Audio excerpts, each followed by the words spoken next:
Episode की starting में गिलथंडर, ग्रिमर और हाउसन एक जगह पर बैठे होते और बातें कर रहे थे और गिलथंडर कहता है कि आखिरकार डीमन किंग खत्म हो चुका है। अब ब्रिटानिया के लोग ने डीमन किंग के बिना खौफ के जी पाएंगे। हाउसर कहते हैं कि आखिरकार अब कौन सा युग आने वाला है और गिलथंडर कहता है कि बेशक शांति का युग आएगा। तभी ना विवियन आ जाती है और कहते हैं कि अब चावस का समय आने वाला है। चावस शब्द ना आगे बहुत ज्यादा आने वाला है, इसलिए मैं बता देता हूँ। चावस का मतलब होता है दहशत या फिर अफरा-तफरी। अगर समझ में नहीं आया तो आगे पता चल जाएगा इसका क्या मतलब है। गिलथंडर कहता है कि विवियन तुम यहाँ पर क्या कर रही हो? मुझे लगा कि लुडोसिल की तलवार ने तुम्हें मार दिया है। और विवियन ने खतरनाक पोज मारते हुए कहते कि मैं प्यार की ताकत की वजह से बच गई। जब मैं बेहोश हो रही थी ना, मजबूत हाथों ने मुझे पकड़ लिया और कहा कि प्लीज विवियन मरना मत। हाउसर कहते हैं कि विवियन को बचाने वाला ट्रेपुस था। ग्रिमर पूरे सदमे में आ जाते हैं। वो तीनों एक साथ बातें करने लगते हैं। ग्रिमर कहता है कि मेरे डैड ने कहा था कि मुझे ना इस पर तरस आ गया, इसलिए मैंने बचा लिया। इसे ना ल्यूनस किंटे में ठीक नहीं किया जा सकता था, इसलिए मैंने इसका पूरा ध्यान रखा था। विवियन कहते कि इससे भी अच्छा मर्लिन ने जो मुझ पर कर्ज किया था ना, वो भी हट चुका है। तो मेरे प्यारे गिल, अब हम ब्रेकअप कर लेते हैं। मुझे अपना सच्चा प्यार मिल चुका है। आखिरकार मुझे अपना सच्चा प्यार मिल चुका है। हाउसर कहता है कि मुझे कुछ तो पल्ले नहीं पड़ा, लेकिन गिलथंडर ये तुम्हारे लिए अच्छा है। हाउसर ना गिलथंडर के थोबड़े को देखकर कहता है कि तुम ये मत कहना कि तुम्हें ना उससे प्यार हो गया है। गिलथंडर ने एक गुस्सा मारता है और कहते हैं कि ऐसी बात करना बंद करो। और विवियन ना ग्रिमर के पास जाकर कहते हैं कि अब तुम मुझे मॉम कह सकते हो।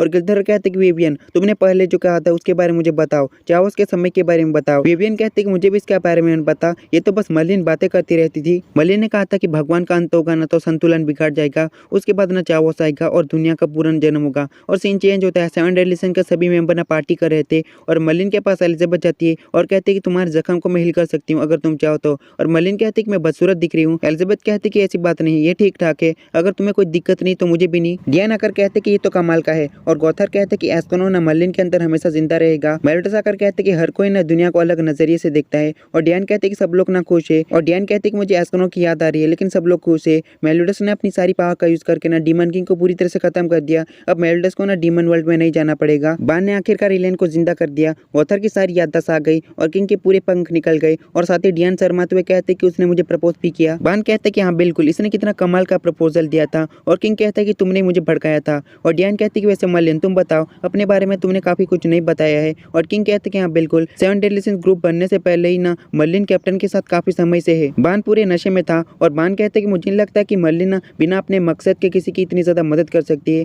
मुझे लगता है कि मर्लिन की भी कोई इच्छा होगी। और डियान कहती कि अपनी इच्छा बताओ मर्लिन, मुझे लगता है कि ये कोई क्रेजी एक्सपेरिमेंट है। मर्लिन कहती कि तुम लोग मेरे साथी हो, इसलिए तुम लोगों को पता होना चाहिए। और साथ ही वो सब लोग ना टेलीपोर्ट हो जाते हैं और उनके सामने मैजिक लेक था। और मर्लिन कहती कि चलो शुरू करते हैं, मैं आर्थर को जिंदा करने वाली हूँ। और बार के अंदर से ना आर्थर को निकालती है और एक मंत्र बोलने लगती है। और वहीं पर हॉक होता है। हॉक चिल्लाते हुए कहते हैं कि तुम लोग कितने ज्यादा बुरे हो, तुमने मुझे अकेला छोड़ दिया और ढूंढने के लिए भी नहीं आए। और साथ ही दौड़ते हुए मेलिडस से चिपक जाता है और कहते कि मैं बहुत ज्यादा डर गया था और कांप रहा था, मैं बिल्कुल हिरनी के बच्चे की तरह कांप रहा था। और मेलिडस कहते कि तुम कोई हिरनी के बच्चे नहीं हो। किंग कहते कि हॉक तुम कब से यहीं पर थे। और डियान कहते कि मुझे माफ करना, मैंने तुम पर ध्यान नहीं दिया। हॉक रोते हुए कहता कि मैं यहाँ पर ना डीमन किंग को हराने के लिए अपनी मॉम के साथ आ रहा था और तुम लोगों ने पहले ही डीमन किंग को हरा दिया। जब मैं वापस जाने के लिए पीछे मुड़ा, लेकिन मेरी मॉम अचानक से रुक गई, वो बिल्कुल भी हिल नहीं रही थी। मेरी मॉम ना उस अजीब से पानी के सामने खड़ी थी। मेलिडस कहते कि मुझे छोड़ दो, लेकिन हॉक कहते कि मैं तुम्हें बिल्कुल भी छोड़ने नहीं वाला। मर्लिन कहती कि प्रिंसेस क्या तुम तैयार हो। और मर्लिन एलिजाबेथ की नहीं बात कर रही, वो किसी और से बात कर रही है। और मैजिक लेक में से एक आवाज आती है,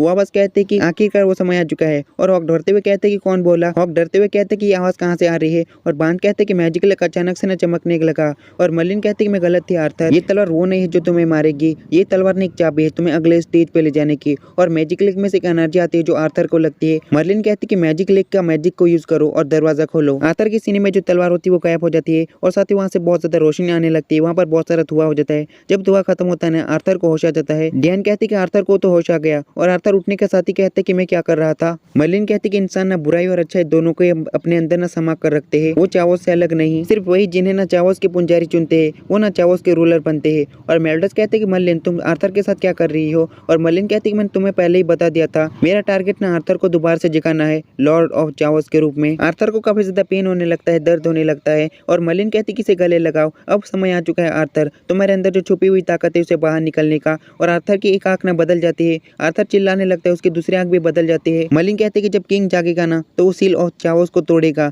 और साथ ही आर्थर चिल्लाने लगता है। उसके साथ ना हॉक की मॉम भी चिल्ला रही थी। और मेलिडस अपने पंख निकाल कर ना आर्थर के पास जाने लगता है। आर्थर कहने लगता है कि तुम तो डीमन रेस के मेलिडस हो, मैं तुम्हें ब्रिटानिया पे कब्जा नहीं करने दूंगा। और साथ ही सारी जगह चेंज हो जाती है। 7 डेडली सिंस के सभी मेंबर ना एक अलग से डायमेंशन में चले जाते हैं। गौथर कहते कि मुझे बान और मेलिडस नहीं दिख रहे। और हॉक कहता है कि क्या ये कोई इल्यूजन है, लेकिन गौथर कहते हैं कि ये कोई इल्यूजन नहीं है, सब कुछ सच है। मेलिडस कहते हैं कि मर्लिन क्या ये सब कुछ तुमने किया? वहीं पर ना एक बहुत बड़ा मॉन्स्टर होता है और पान ना मेलिडस को बचा लेता है। मेलिडस ने एक ही अटैक में वहाँ के सारे मॉन्स्टर को मार देता है। वहाँ से ना आर्थर की आवाज़ आने लगती है। वो आवाज़ कहती है कि ये मैटर नहीं करता कि दूसरे तुम्हारे बारे में क्या सोचते हैं, ये मैटर करता है कि हम दूसरों के बारे में क्या सोचते हैं। मेलिडस कहते कि ये आवाज़ आर्थर, क्या ये तुम हो? आर्थर कहते कि मेलिडस, मैंने तुम्हें हमेशा ना अपना हीरो मारा था, लेकिन तुमने ऐसा क्यों किया? और साथ ही ना मर्लिन आकर उसे संभालती है और कहते कि मेलिडस ना तुम्हें कभी भी धोखा नहीं देगा, अब ना सब कुछ ठीक है, अपनी पावर के काबू में मत आओ। और साथ ही ना सारी जगह चेंज हो जाती है, बिल्कुल पहली जैसी हो जाती है। और कहते कि अभी क्या हुआ था? एलिजाबेथ कहती कि मेलिडस, क्या तुम ठीक तो हो ना? लेकिन सब कुछ क्या था? मेलिडस कहते कि लगता है कि ये आर्थर का मैजिक पावर है। आर्थर कहते कि मुझे माफ कर देना, ये सारी मेरी गलती है, इसलिए प्लीज मुझे माफ कर देना, अभी भी मेरे दिमाग में ना बिल्कुल हलचल हो रही है। मेलिडस कहते कि तुमने कुछ गलत नहीं किया, बल्कि मुझे तुमसे माफी मांगनी चाहिए। आर्थर कहते कि ऐसी कहने की कोई बात नहीं, पर मैं बहुत ज्यादा खुश हूँ कि हम दोबारा से मिल गए। और मेलिडस कहते कि मर्लिन, मैं तुमसे पूछना चाहता हूँ आर्थर के साथ तुमने क्या किया, और चावस से तुम्हारा क्या मतलब था? मर्लिन कहते कि चावस ने एक अशुद्ध और शुद्ध पावर है, जिससे ना डीमंस भी डरते थे और उसे गॉडेसेस भी पूजते थे। एक ही इरादा ना सारी जातियों और पूरी दुनिया को ना शुरुआत में भेज देगा। प्राचीन समय में ना चावस को द मदर ऑफ चावस भी कहा गया है। आर्थर, तुम्हें ना चावस को आदेश देना है और वो किंग बनो जो ब्रिटेनिया को नई दुनिया में ले जाएगा। आर्थर कहते कि मुझे तुम्हारी बात बिल्कुल भी समझ में नहीं आ रही, तुम कहना क्या चाहती हो? और मेलिडस कहते कि तुम्हारा चावस से क्या मतलब है? उस पावर को क्यों एक्टिवेट करना चाहती हो जिसमें अच्छाई और बुराई दोनों ही है? क्या तुम्हारा यही इच्छा है? क्या तुम्हारा यही प्लान है? और साथ ही ना मैजिक लेक में से एक आवाज आती है। वो आवाज कहती है कि मर्लिन की तरफ से मुझे बोलने दो। मर्लिन ना चावस को जगाना चाहती थी, इसलिए वो जगह जगह भटकती रही। और मेलिडस कहते कि तुम हो कौन, सामने आओ। और मैजिक लेक में से आवाज आती है। वो आवाज कहती है कि मैं मैजिक लेक से बाहर नहीं निकल सकती। बान कहते कि नदी में कुछ तो काला है। मैजिक लेक कहती है कि मैं चावस से बनी हूँ, और प्राचीन काल में लोग ना मुझे प्रिंस ऑफ द लेक भी बुलाया करते थे, या तो फिर चावस की प्रिंस बुलाया करते थे। और आर्थर कहते कि मुझे लगता है कि ये मैंने नाम सुना है। हाँ सही कहा, तुम ही हो ना जिसने होली स्वॉर्ड को काल सबसे पहले कालफेन को दी थी। मेलिडस कहते कि मैं 3000 साल से जी रहा हूँ, लेकिन मैंने कभी भी ना चावस की राजकुमारी के बारे में कभी नहीं सुना, और मर्लिन से तो बिल्कुल भी नहीं। मैजिक लेक कहता कि बेशक तुमने नहीं सुना होगा, क्योंकि मर्लिन ने तुम्हें कभी बताया नहीं। 3000 साल से ना मर्लिन ने इस बात को ना छुपा कर रखा था। और डैन कहती कि मर्लिन ने छुपा कर रखा था, इसका क्या मतलब है? और मैजिक लेक कहती कि लगता है कि मुझे तुम लोगों को वो कहानियां सुनानी होगी। बहुत समय पहले ना ब्रिटेनिया में एक शहर था, वो शहर था बेलुलोइन। वो ना ज्ञानियों का शहर था। वहाँ पर ना बच्चों पे रिसर्च किया जाता था, या तो फिर वहाँ पर हथियार बनाए जाते थे हाई रैंक के डीमन और साथ ही गॉडेसेस से लड़ने के लिए। वहाँ पर बच्चों पे एक्सपेरिमेंट किए जाते थे टेस्ट सब्जेक्ट के रूप में। और वहीं पर एक बच्ची पैदा हुई, बेशक वो मर्लिन थी। उसके पास बहुत ज्यादा टैलेंट था, वो ना उस शहर में सबसे ज्यादा होशियार थी, भले ही वो छोटी थी। लेकिन मर्लिन एक बच्ची थी जिसे बस माँ बाप का प्यार चाहिए था, लेकिन उसके पिताजी ने उसको बहुत सारी किताबें दी बस पावर बढ़ाने के लिए। इन सब से तंग आकर ना मर्लिन एक दिन भाग गई, और एक लड़का था जिसने उसकी जान बचाई, वो मेलिडस था। मेलिडस ने ना मर्लिन से बहुत ज्यादा अच्छा बर्ताव किया। ऐसा बर्ताव ना किसी ने भी मर्लिन के साथ नहीं किया था। और मर्लिन की सारी फीलिंग ना धीरे धीरे बढ़ती गई, और ये बहुत ज्यादा स्पेशल हो गई। लेकिन मेलिडस ने एक छोटी बच्ची से कभी नहीं प्यार कर सकता था। मर्लिन ने फैसला किया, और साथ ही अपनी छोटी फॉर्म को छोड़कर ना बड़ी बन गई, और अपनी बॉडी को बिल्कुल उसी तरह बनाए रखने के लिए ना उसने वो समय रोक दिया जिससे वो बड़ी होती थी। और मर्लिन को लगा कि मेलिडस उसे पसंद करेगा, लेकिन उसकी सारी फीलिंग एक ही झटके में टूट गई, क्योंकि मेलिडस ने गॉडेस एलिजाबेथ को पसंद करता था। लेकिन वो उन दोनों से नफरत नहीं कर पाए, क्योंकि वो दोनों बहुत ज्यादा अच्छे थे। और मर्लिन ने दोबारा से बेलुलिन वापस लौट गई। मर्लिन ने बहुत सारी किताबें पढ़ी, लेकिन इससे भी मर्लिन को शांति नहीं मिली। वहाँ के ज्ञानियों से ना मर्लिन को पता चला चावस की पावर के बारे में। चावस ने डीमन किंग को बनाया, और साथ ही सुप्रीम गॉडेसेस को और सिग्रेटरी को बनाया। सुप्रीम गॉडेसेस ने सेलेस्टियल रियलम को संभाला, और साथ ही गॉडेस रेस को बनाया। और साथ ही डीमन किंग ने ना डीमन वर्ल्ड को बनाया, और सिग्रेटरी ने फेरिस को बनाया। चावस ने चौथे रेस को बनाया, वो थे जायंट्स। जायंट्स बस लड़ना जानते थे, वो बस एक दूसरे को चोट पहुंचाते थे, इसलिए चावस ने चौथे रेस को बनाया, वो थे इंसान। इंसान के अंदर डर था, और साथ ही अच्छाई और बुराई दोनों थी। उनके पास प्यार था और नफरत थी। इंसान एक परफेक्ट जाति थी जो चावस के सबसे ज्यादा करीब आए,